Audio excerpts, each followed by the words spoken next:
سزا دے رہے ہو ان کو؟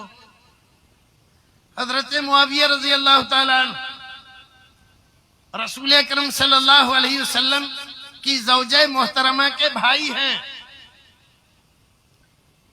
بڑا شور مچایا گیا، وہ کہاں سے کاتب وحی ہو گئے، اور جب ثابت کر دیا، دکھا دیا کہ وہ کاتب وحی ہے، تو زبانوں پہ تالے لگ گئے.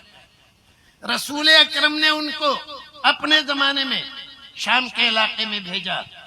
حضرت ابوبکر صدیق کا زمانہ آیا، شام کے گورنر حضرت معاویہ ہیں.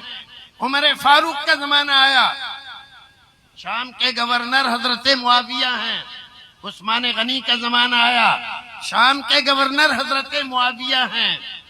اور پھر جب حضرت عثمان غنی کی شہادت ہو گئی، اور جن لوگوں نے حضرت عثمان غنی کو شہید کیا، انہی لوگوں نے زور زبردستی سے حضرت علی کو خلیفہ بنا دیا، اور ان کو وارننگ دی کہ اگر تم نے ہماری بات نہیں مانی تو تمہارے ساتھ بھی ایسا ہوگا. آج سارے قصور حضرت معاویہ کے نکل آئے.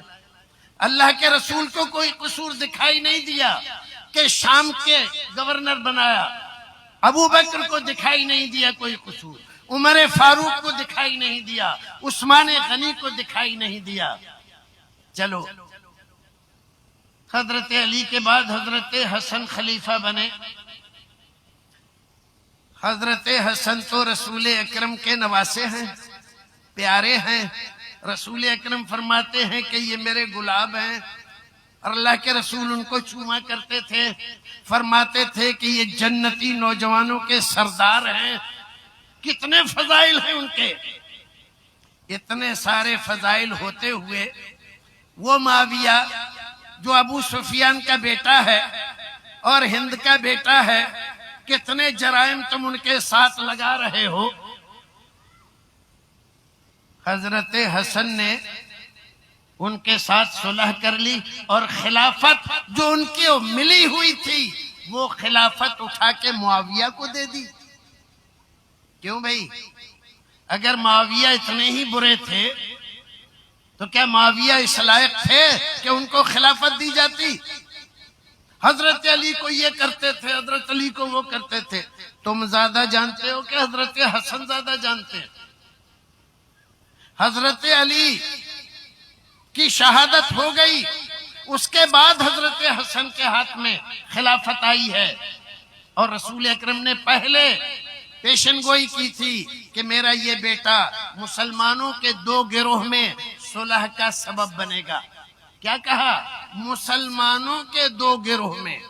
رسول اکرم تو ان کو مسلمانوں کا گروہ کہہ رہے ہو، اور تم انہیں کافر بنانے کی کوشش کر رہے ہو، تم انہیں جہنم میں بھیجنے کی کوشش کر رہے ہو. تم سچے ہو کہ میرا رسول سچا؟ تمہاری سمجھ میں کوئی بات آ رہی ہے نہیں آ رہی ہے؟ حضرت حسن نے خلافت کیوں دے دی ان کو؟ حضرت ابوبکر صدیق، عمر فاروق، عثمان غنی کو کہتے ہیں انہوں نے خلافت ضبط کر لی، ناجائز تھی ان کی خلافت، اور تم لوگ قوالیاں سن سن کے جھومتے ہو. علیدہ پہلا نمبر، علیدہ پہلا نمبر. تمہاری سمجھ میں آتا ہے علیدہ پہلا نمبر کا مطلب کیا ہے؟ یہ رافضیوں کا عقیدہ ہے. وہ کہہ رہے ہیں کہ رسول کے بعد علی کا پہلا نمبر تھا. ان تینوں آدمیوں نے زبردستی علی کی خلافت دبا لی.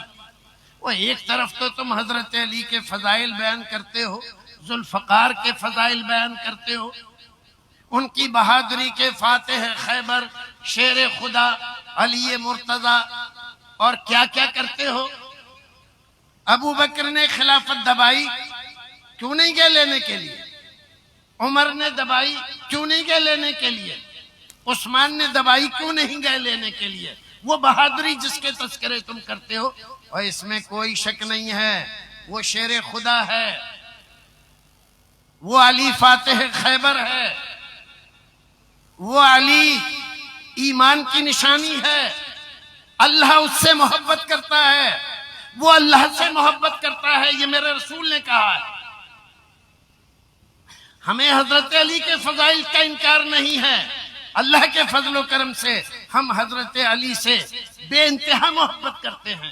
کیوں؟ اس لیے کہ ہمارے نبی نے کہا ہے اس سے محبت کرو، اور نبی نے یہ کہا ہے ابو بکر سے محبت کرو، نبی نے ہی کہا ہے کہ عمر سے محبت کرو، نبی ہی کہتے ہیں کہ عثمان سے محبت کرو. ابو بکر فی الجنہ وعمر فی الجنہ وعثمان فی الجنہ.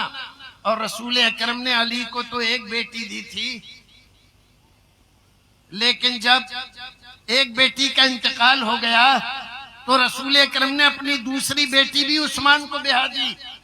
اور جب دوسری بیٹی کا بھی انتقال ہو گیا تو فرمایا کہ اگر میرے پاس ایک اور بیٹی ہوتی تو میں عثمان کو وہ بھی بیاہ دیتا. ذوالنورین ڈبل داماد رسول اکرم کا، اور بے رحمی کے ساتھ اس کی شہادت ہو جائے اور ان قاتلوں کے خلاف ایک لفظ تمہارے منہ سے نہ نکلے. اور شہادت بھی کہاں ہو؟ مدینے میں. مدینے میں. اور عثمان کے دروازے پہ پہرے داری کون کر رہا ہے؟ ایک طرف ایک دروازے پہ حسن کھڑے ہوئے ہیں اور دوسرے دروازے پہ حسین کھڑے ہوئے ہیں. ان کے خالو ہیں ان کے. ایک دروازے پہ یہ پہرے داری کر رہے ہیں، کس کی؟ عثمان غنی کی. تو جس کی پہرے داری اور حفاظت پر حسن و حسین مامور ہو، جو مدینے میں ہو، اور ظالم اس پر پانی بند کر دیں، کھانا بند کر دیں، اور وہ روزے کی حالت میں ہو، اور پھر ظالم جا کر ان کے گھر پہ اور وہ قرآن کی تلاوت کر رہے ہیں اور ان کے گلے پر تلوار رکھ دیں اور خون بہہ کر قرآن شریف کے نسخے پر چلا جائے. آج بھی وہ نسخہ رکھا ہوا ہے استنبول میں. تم نے کبھی شہادت حسین سنی؟ ابھی آ رہا ہے مہینہ، پھر دیکھو گلی گلی کوچے کوچے کیسے کیسے عجیب عجیب ڈرامے باز مولوی آئیں گے، اور کیسے کیسے کربلا میں یہ ہوا اور پانی نہیں دیا اور یہ کیا. اور وہاں پر پانی دیا کون کر رہا تھا؟ پہرے داری حسن و حسین کر رہے تھے. تم نے یہ فضائل سنے کبھی؟ نہیں سنے. کیا کر رہے ہو؟ تاریخ پڑھتے نہیں، علماء سے ملتے نہیں. یہ موبائل کی یہ کلپیں تم سمجھ رہے ہو یہ آسمان سے آ رہی ہیں. یہ ضلالت و گمراہی کا سب سے بڑا ذریعہ ہے. اگر تم صحابہ کرام کے خلاف زبان درازیاں کر رہے ہو، رضی اللہ عنہم ورضوا عنہ، یہ سارا کا سارا گروہ مقدس گروہ ہے. حضرت معاویہ کے ساتھی جب جنگ جمل میں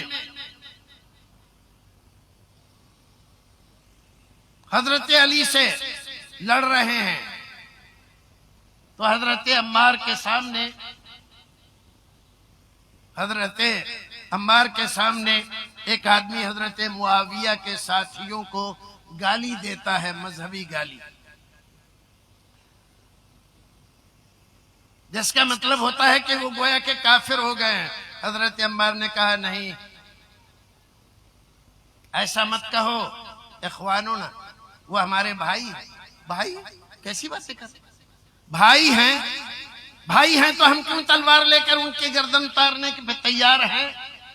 فرمائے اخواننا بغوا علینا، ہمارے بھائی ہیں، ہمارے خلاف بغاوت کر رہے ہیں، اس لیے ہم ان کو بغاوت سے روکنے کے لیے ایسا کر رہے ہیں. یہ نہیں ہے کہ حضرت علی اور ان کے ساتھی حضرت معاویہ اور ان کے ساتھیوں کو کافر مانتے تھے یا مشرک یا منافق مانتے تھے، اور نہ حضرت معاویہ کے ساتھی اس گروہ کے کسی آدمی کی شان میں کوئی گستاخی کر سکتے تھے یا ان کو اسلام سے نکالتے تھے. اللہ رب العزت ہمیں اور آپ کو نیک عمل کرنے کی توفیق عطا فرمائے. بھائیو، سب سے مقدس گروہ ہے نبیوں کے بعد صحابہ کرام کا. خبردار کچھ بھی ہو جائے، اس گروہ کی شان میں کبھی بھول کر بھی اپنی زبان سے کوئی لفظ نہ نکالنا. اللہ رب العزت ہمیں اور آپ کو نیک عمل کرنے کی توفیق عطا فرمائے. ربنا اغفر لنا